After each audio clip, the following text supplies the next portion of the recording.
நர்த்தனா கொஞ்சம் நில்லு. ஏன்பா பணம் 2 நாள்ல தரேன்னு சொல்லி 2 நாள் ஆச்சு, என்னாச்சு? ஒரு பேச்சுக்கு சொன்னா உடனே பணத்தை கொடுத்துடணுமா? என்னது பேச்சுக்கு சொன்னியா?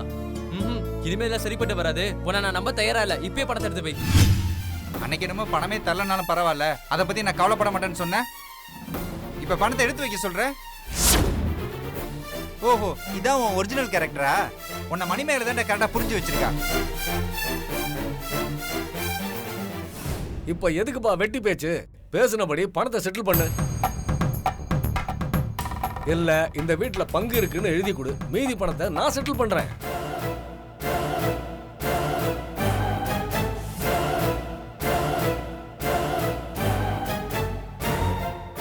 இந்த டாக்குமெண்ட்.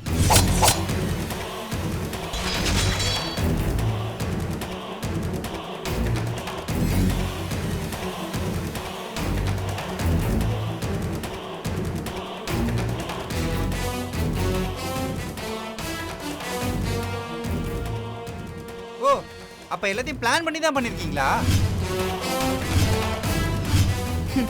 எங்க டாக்குமெண்ட்ஸே ரெடி பண்ணி கொண்டு வந்துட்டாரு, அப்புறம் என்ன பேசுறீங்க? இங்க பாருங்க, இப்ப எங்க கிட்ட பணம் இல்ல, பணம் எல்லாம் கொடுக்க முடியாது.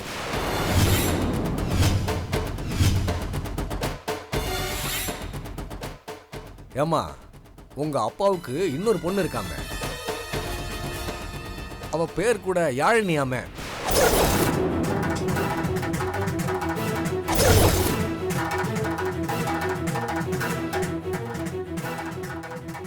அவ பேர்ல உங்க அப்பா எழுதி வச்ச சொத்துல உங்க பங்கு மட்டும் 14 கோடி ரூபா வருது இல்ல? அப்புறம் எதுக்கு இந்த வீட்டுல பங்கு கொடுக்கறத பத்தி யோசனை பண்றீங்க?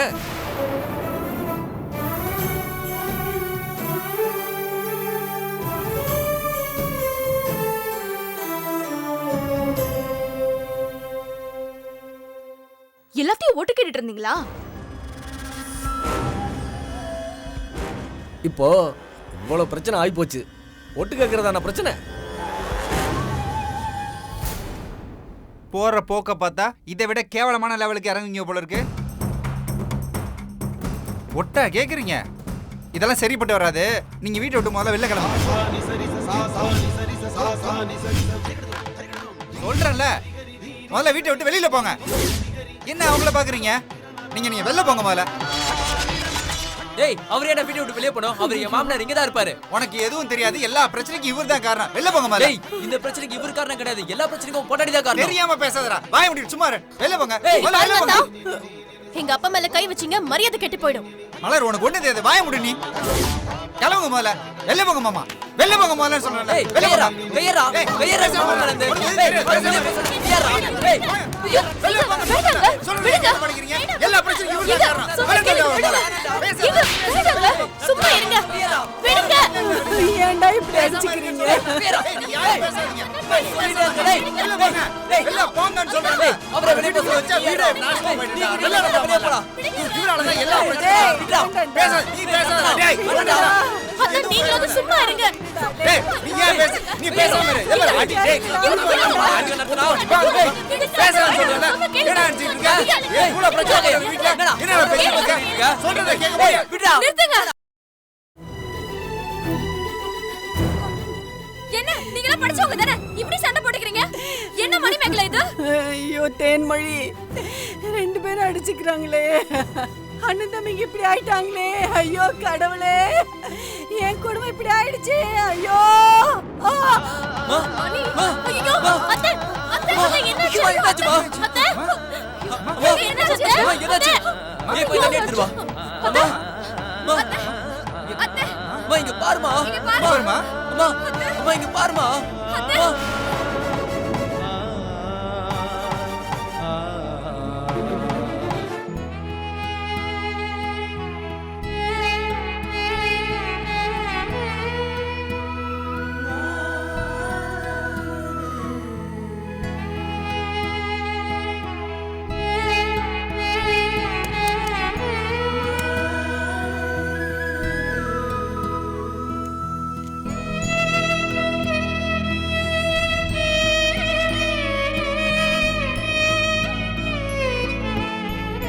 மடக்கிக்கோங்க, கையை மடக்கிக்கோங்க.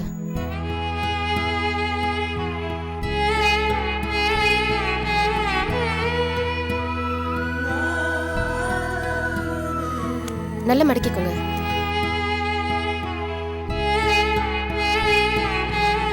பிரஷர் ரொம்ப அதிகமா இருக்கு. அதான் இப்ப பிரச்சனையே.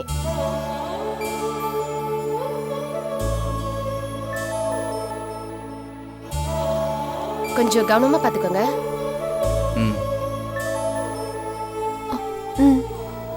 வரமா? Okay doctor.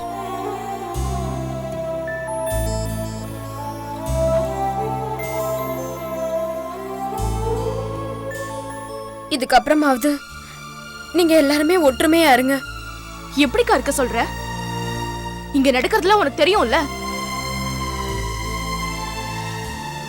அத்தை உடம்பு சரியில்லாம இருக்காங்க மணிமேகலை. அதுக்கு மணி,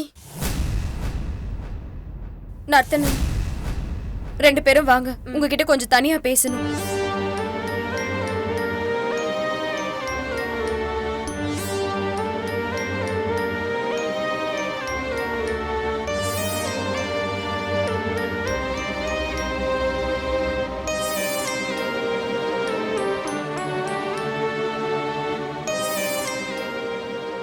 இப்ப என்னக்கா சொல்ல போற? இவங்க கூட என்னால சேர்ந்து வாழ முடியாது. ஏன் முடியாது? மனசு இருந்தா முடியும். இவங்களுக்கு மனசே கிடையாது நீ. அவங்க கிட்ட பேசி எந்த பிரச்சனமும் கிடையாது. இங்க பாருங்க, நீங்க இந்த விஷயத்துல தலையிட வேண்டாம். என் அக்கா சொன்னாலும் நான் கேட்டது கிடையாது. இப்ப நீங்க யாரும் இதுல பேசுறதுக்கு? நீங்க சொன்னா கேட்க மாட்டீங்கன்னு எனக்கு தெரியும். ஆனா நீங்க வாழ்ந்துட்டு இருக்க வாழ்க்கை உங்களோட வாழ்க்கை இல்ல.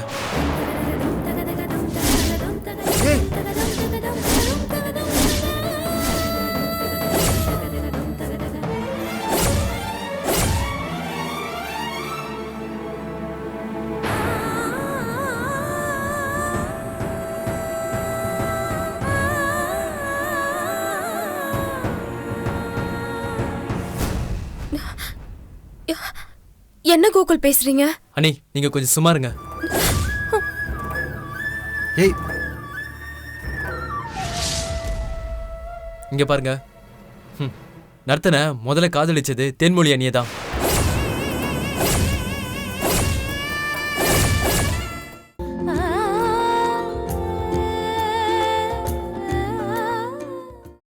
இங்க பாருங்க, நர்த்தனை முதல்ல காதலிச்சது தென்மொழி அண்ணியை தான்.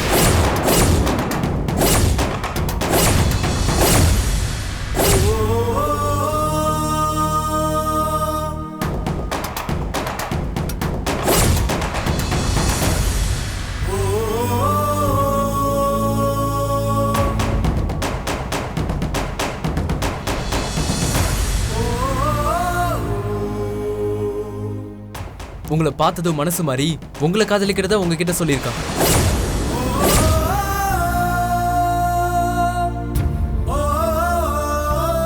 இதை தெரிஞ்ச தென்மொழி அண்ணி நீங்க ஆசைப்படுறதால உங்ககிட்ட சொல்லாமலே இதெல்லாம் மறைச்சிருக்காங்க.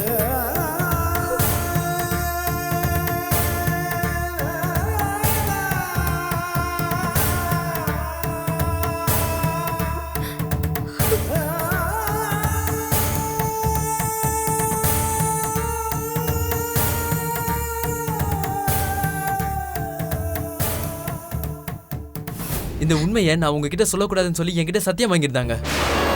ஆமா மணிமேகலை, எல்லாருக்கும் இது தெரியும். ஆனா உனக்கு தெரியக்கூடாதுன்னு தேன்மொழி என்கிட்ட சத்தியம் வாங்கிட்டா.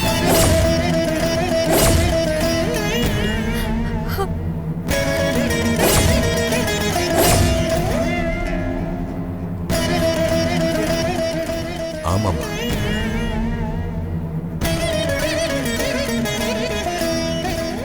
தேன்மொழிக்கு நாங்க கொடுத்த சத்தியத்தை மீறக்கூடாதுன்னு சொல்லிட்டு இந்த உண்மையை இது வரைக்கும் நாங்க அவங்ககிட்ட சொல்லவே இல்லைம்மா.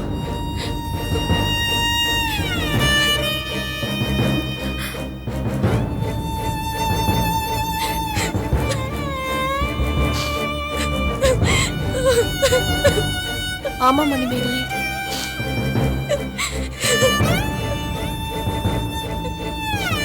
பெரிய மாமாக்கும் எனக்கும் தான் கல்யாணம் நிச்சயமாச்சு.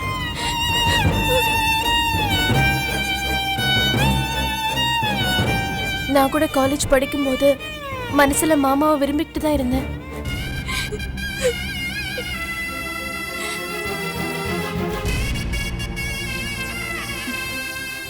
ஆனா கல்யாணத்துக்கு கோவிலுக்கு வந்ததுக்கு அப்புறம் தான் தெரியும் மாமா என்ன விரும்பல.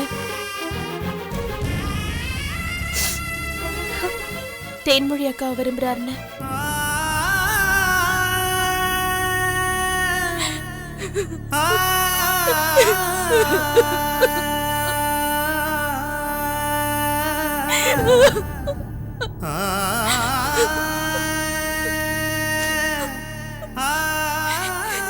என் கழுத்துல தாலி கட்டாம ஓடி போயிட்டாரு. அதனால சின்ன அத்தை தான் எனக்கு தாலி கட்டினாரு.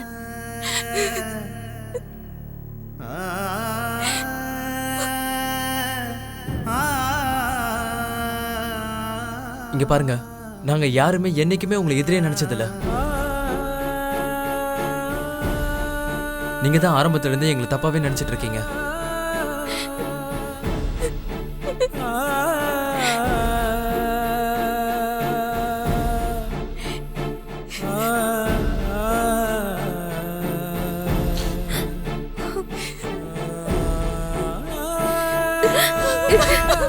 இங்க பாரு, என்ன தயவு செஞ்சு மன்னிச்சிடு மணி மேகலா. நர்த்தனன் என்ன விரும்பினாரு. காலப்போக்குல உன் மேல காதல் வசப்பட்ட போது எனக்கு அதிர்ச்சியா இருந்துச்சு.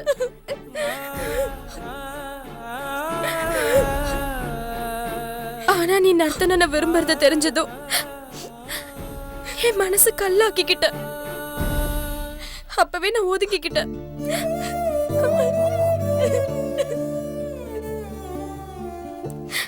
ஆனா இப்ப என் மனசுல எந்த விதமான எண்ணமும் இல்ல.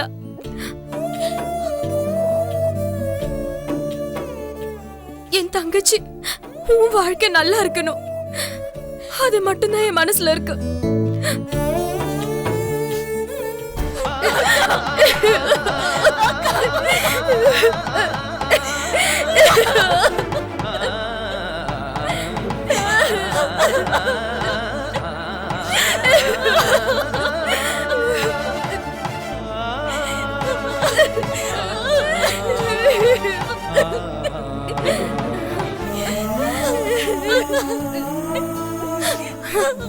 இங்க பாரு, உனக்கு எல்லாமே புரிஞ்சு போச்சு.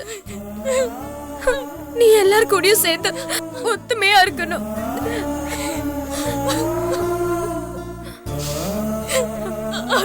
என்ன மன்னிச்சிருங்க. எந்திரிமா, எந்திரிமா, பரவாயில்ல, எந்திரிமா, அழாதம்மா. அப்பா, நீங்களும் என்ன மன்னிச்சிருக்கப்பா. என்னம்மா பெரிய வார்த்தையெல்லாம் சொல்லிக்கிட்டு, நீ மனசு மாறிட்டல்ல, அதுவே போதுமா. கோகுல், நீங்களும் என்ன மன்னிச்சிருங்க. என்ன நீ என்கிட்ட போய் மன்னிப்பு கேக்குறீங்க? மலன், உன் கூட ரொம்ப சண்டை போட்டிருக்கேன், என்ன மன்னிச்சு. ஐயோ அக்கா, அதெல்லாம் ஒண்ணும் இல்ல. பாத்தியா, கோகுல் உன்னை அண்ணின்னு கூப்பிட்டாரு.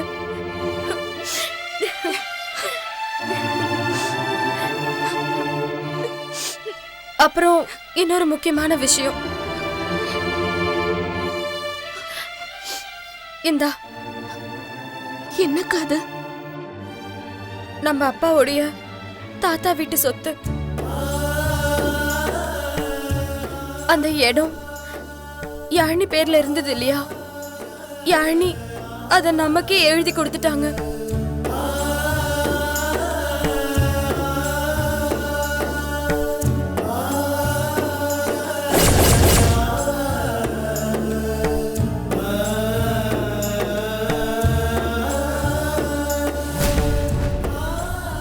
உங்க ரெண்டு பேரையும் திரும்ப இப்படி பாக்குறதுக்கு ரொம்ப சந்தோஷமா இருக்கு யாழினி.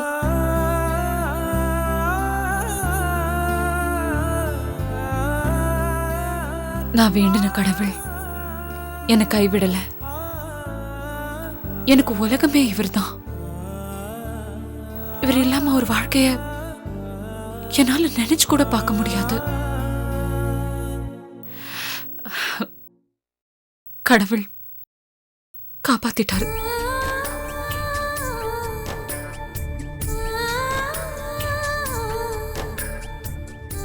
என்ன மன்னிச்சிடு யாழினி. எதுக்கு? இல்ல, நீங்க வீட்டுக்கு வந்தப்ப உங்களை எல்லாரும் புண்படுத்திட்டாங்கல்ல. அதெல்லாம் நான் மனசுலயே வச்சுக்கல. திடீர்னு வந்த என்ன அவங்க சட்டுன்னு ஏத்துக்கணும்னு எதிர்பார்க்க முடியாது இல்லையா? எப்படியும் நீயும் கயல்விழியும் என்னை ஏத்துக்கிட்டீங்கல்ல, அதுவே எனக்கு போதும். உங்களை மத்தவங்களும் ஏத்துப்பாங்க. சந்தோஷம். அப்புறம் ஒரு முக்கியமான விஷயம் உன்கிட்ட சொல்லணும்னு தான் உன்னை நாங்க இங்க வர சொன்னோம். என்ன விஷயம்?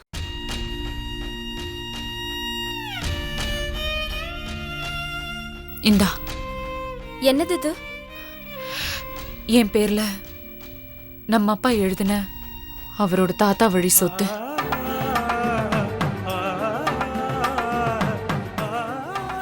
இது எல்லாத்தையுமே உங்க 5 பேர் பேர்லயும் எழுதிட்டேன். வாங்கிக்க.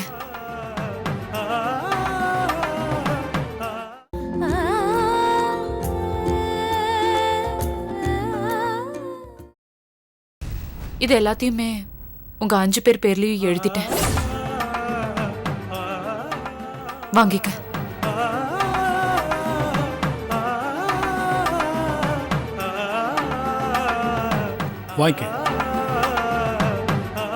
வாங்கிக்க. எதுக்கு இப்படி ஒரு முடிவு எடுத்தீங்க யாழினி? இதை எதிர்பார்த்து நான் உங்க வீட்டுக்கு வரல. எனக்கு பிறந்த இடத்தோட சொத்தும் வேண்டாம், வளர்ந்த இடத்தோட சொத்தும் வேண்டாம்.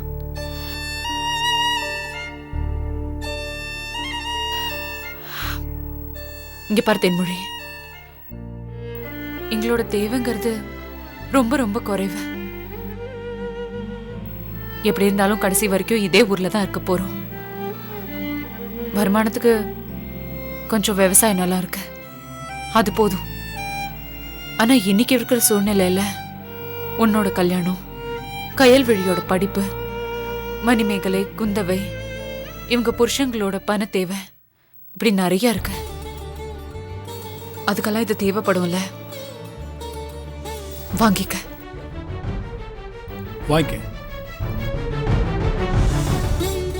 வாங்கிக்க தேன்மொழி. அப்படி பார்த்தா கூட உனக்குன்னு இதுல ஒரு பங்கை எடுத்துக்கிறது தானே நியாயம். இதோ பாரு தேன்மொழி, இந்த சொத்துல ஒரு பங்கை யாழினி வாங்கிட்டா தான் அது எங்களுக்கு பெரிய சங்கடமா இருக்கும். நாங்க சங்கடப்படுறத நீ விரும்ப மாட்டேன்னு நான் நம்புறேன். வாங்கிக்க. வாங்கிக்க. வாங்கிக்க. வாங்கிக்கம்மா.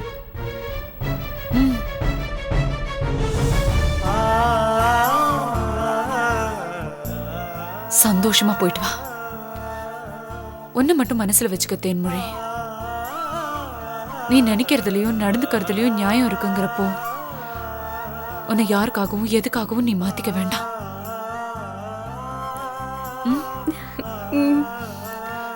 ஒன்ன மட்டும் எப்பவுமே மனசுல வச்சுக்கோ. உனக்கு என்ன வேணும்னாலும் நாங்க 2 பேரும் எப்பவுமே உனக்காக இருப்போம்.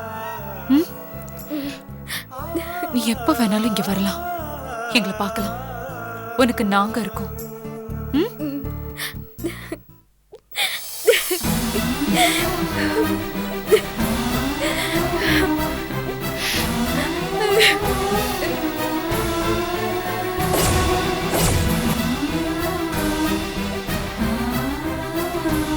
இத புடி.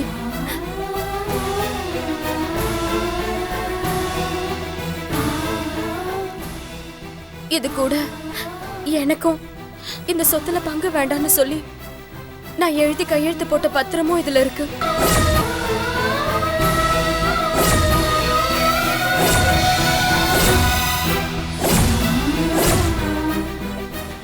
பணத்தால நமக்குள்ள எப்பவுமே கருத்து வேறுபாடு வந்துடக்கூடாது. இந்த சொத்தை 4 பேரும் பிரிச்சுக்கோங்க. அப்போ நான் கிளம்புறேன். எங்கக்கா கிளம்புற? நான் எங்க போவேன்? என்னோட காய்கறி வியாபாரத்தை பார்க்கதான்.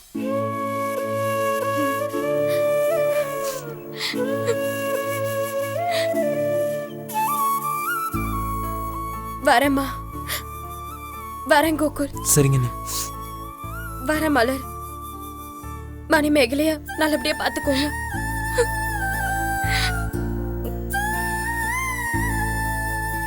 வரேன்ப்பா. வரேன் அத்தை. சரிம்மா.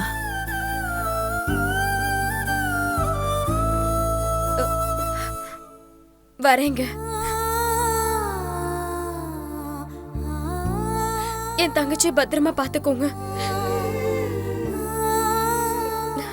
கொஞ்சம் வாய் பேசுவா, அவ்வளவுதான்.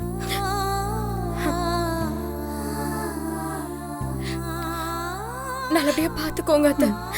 சின்ன பொண்ணு தெரியாம வாய் பேசினாலும் நீங்க கொஞ்சம் மன்னிச்சுக்கோங்க அத்தை. சரிம்மா. வரேன்.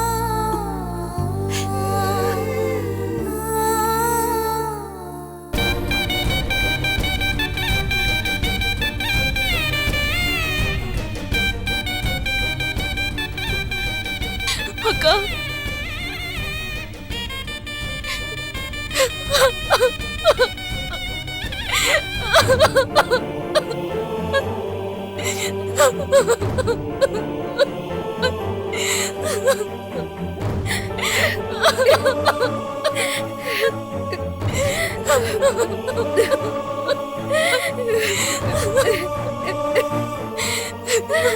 அக்கா தெரியாம தப்பு பண்ணிட்டேன்க்கா. அப்படிலாம் பேசக்கூடாது. இது உன் வீடு. இங்க இருக்கிறவங்க எல்லாரையும் நீதான் பாத்துக்கணும். சரிக்கா. அழக்கூடாது. அத்தை, உங்க பொண்ணு மாதிரி பாத்துக்கோங்க அத்தை. ஆகட்டுமா, நான் பாத்துக்கிறேன். இங்க பாரு, அழக்கூடாது. நான் வரேன். நான் வரேன் அத்தை.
மாமா, என்ன யோசிக்கிறீங்க?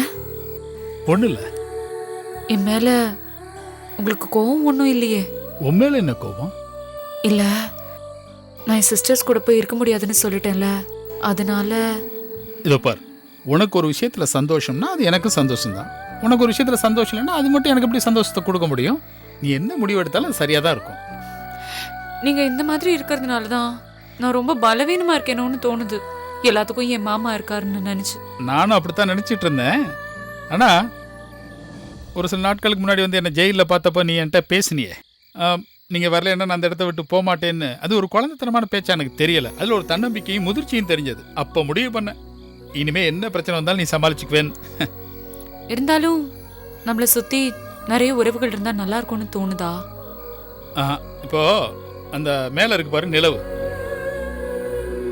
இங்க இருந்து பாக்குறப்ப எவ்வளவு அழகா இருக்கு. ஆனா அதையே நீ பக்கத்துல போய் நின்னு பாரு, எப்படி இருக்குன்னு யோசிக்க முடியுதா? ம்?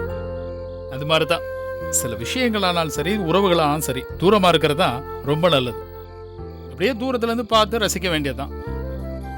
ஏன் மாமா, என் மேல நீங்க இவ்ளோ அன்பா இருக்கீங்களே, யாராவது பார்த்து உங்களை கிண்டல் பண்ண மாட்டாங்க பொண்டாட்டி தாசனா இருக்கான்னு?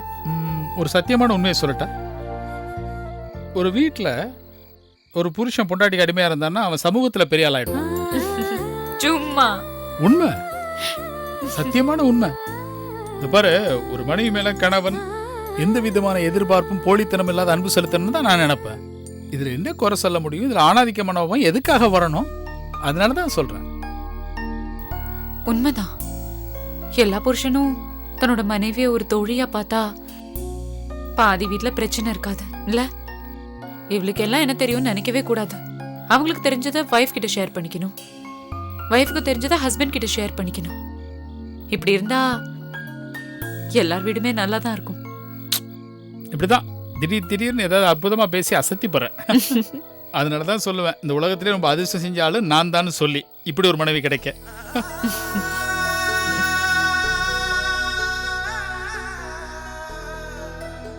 இந்த பார், இன்னைக்கு நம்ம கடந்துகிட்டு இருக்க இந்த நேரம், இந்த இரவு, இது விடியலுக்கான ஒரு முன்காலம்னு சொல்லலாம்.